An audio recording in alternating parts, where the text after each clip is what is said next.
ఉమ్మడి నెల్లూరు జిల్లా వెంకటగిరిలో రాజ్యాల రాజకీయ చరిత్ర ముగిసిపోయిందా? దివంగత మాజీ సీఎం జనార్దన్ రెడ్డి వారసుడు రామ్ కుమార్ రెడ్డి పాలిటిక్స్ లో రాణించలేకపోవడానికి కారణాలేంటి? ప్రస్తుత TDP MLA Kurugondla Ramakrishna political giants family లీడర్ను ఓడించడానికి దోహదం చేసిన పరిస్థితులేంటి? కురుగొండ్లకు టీడీపీలో కడగండ్లు తప్పడం లేదా? Let's watch the story.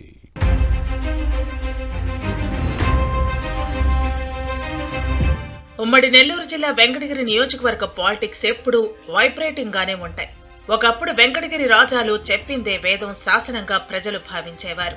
Royal family ఇక్కడి రాజకీయాల్లో చక్రం తిప్పింది. కానీ ఇప్పుడు మాత్రం రాజాల కుటుంబం హవా పూర్తిగా తగ్గిపోయింది. వెంకటగిరి నియోజకవర్గంలో నేదురుమల్లి జనార్దన్ రెడ్డి ఫ్యామిలీ ఏరికోరి అడుగుపెట్టి రాజకీయాల్లో తనదైన ముద్ర వేసింది. జనార్దన్ రెడ్డితో పాటు ఈయన సతీమణి రాజలక్ష్మి వరుస విజయాలు సాధించి అభివృద్ధికి తమ వంతు కృషి చేశారు. 1989లో నేదురుమల్లి జనార్దన్ రెడ్డి, 1999, 2004లో రాజ్యలక్ష్మి కాంగ్రెస్ నుంచి గెలిచి వెంకటగిరి పాలిటిక్స్ లో తమ హవా కొనసాగించారు. ఇక 2009, 2014, 2024లో కురుగొండ్ల రామకృష్ణ టీడీపీ ఎమ్మెల్యేగా విజయం సాధించారు. అతి సామాన్యుడిగా రాజకీయాల్లోకి వచ్చి బిగ్ షాట్ ఫ్యామిలీని ఓడించి మంచి గుర్తింపు తెచ్చుకున్నారు.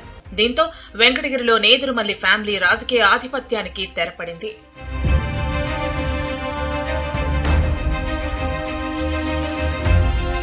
వెంకటగిరి రాజాలకు కాంగ్రెస్ అంటే అస్సలు గిట్టేది కాదు.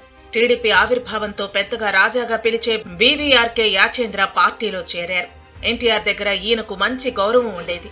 ఎన్నికల్లో పోటీ చేయాలని ఎన్టీఆర్ కోరినా సున్నితంగా తిరస్కరించారు. కానీ టీడీపీ వ్యవస్థాపక అధ్యక్షుడి మాటను కాదనలేక 1985 ఎన్నికల్లో తన కుమారుడు సాయికృష్ణ యాచేంద్రను బరిలో దించి గెలిపించుకున్నారు పెద్దరాజా. అప్పట్నుంచి పాలిటిక్స్ లో వెంకటగిరి రాయల్ ఫ్యామిలీ హవా కొనసాగింది. నేదురుమల్లి జనార్దన్ రెడ్డి కుటుంబంతో ఢీ అంటే ఢీ అనేవారు. ఇక 1994 ఎన్నికల్లో నేరుగా పెద్దరాజా వీవీఆర్కే యాచేంద్ర ఎన్నికలు బరిలో దిగారు. టీడీపీ అభ్యర్థిగా బరిలో దిగి కాంగ్రెస్ నుంచి పోటీ చేసిన నేదురుమల్లి జనార్దన్ రెడ్డిని ఓడించారు.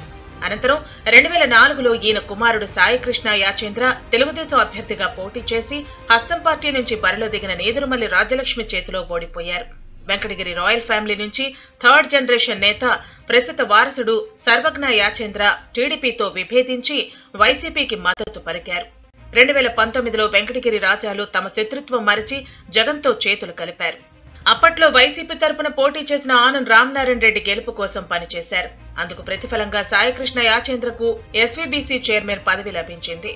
2024 ఎన్నికల్లోనూ ఈ రాయల్ ఫ్యామిలీ ఫ్యాన్ పార్టీకే మద్దతు ప్రకటించారు. కానీ వైసీపీ తరపున పోటీ చేసిన దివంగత మాజీ సీఎం జనార్దన్ రెడ్డి కుమారుడు నేదురుమల్లి రామ్ కుమార్ రెడ్డి ఘోర పరాజయాన్ని మూటగట్టుకున్నారు. టీడీపీ నుంచి బరిలో దిగిన కురుగొండ్ల రామకృష్ణ 16,000 ఓట్లకు పైగా మెజార్టీ సాధించారు.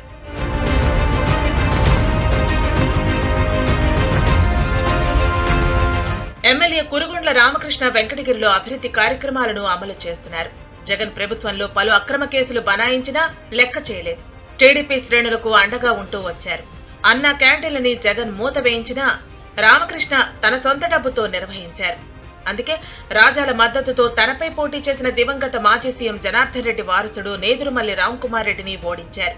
జనార్దన్ రెడ్డి కుటుంబానికి కాంగ్రెస్ ప్రాధాన్యత ఇచ్చింది.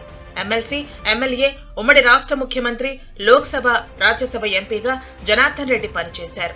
రామ్ కుమార్ రెడ్డి తల్లి ఉమ్మడి రాష్ట్రంలో మంత్రిగా బాధ్యతలు నిర్వహించారు.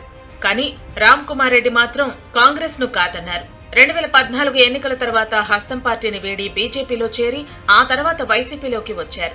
2019లో ఫ్యాన్ పార్టీ టికెట్ ఆశించి భంగపడ్డారు. 2024లో పోటీ చేసి ఓడిపోయారు. పాలిటిక్స్ లో సరైన పంథా అనుసరించకపోవడంతోనే నేదురుమల్లి రామ్ కుమార్ రెడ్డి రాజకీయాల్లో రాణించలేకపోయారని పరిశీలకుల భావన. హస్తం పార్టీని వీడటంతోనే రాజకీయ పతనం ఆరంభమైందనే వాదనలు ఉన్నాయి. రామ్ కుమార్ రెడ్డి భవిష్యత్తు రాజకీయం ఏంటనేది చూడాలి మరి.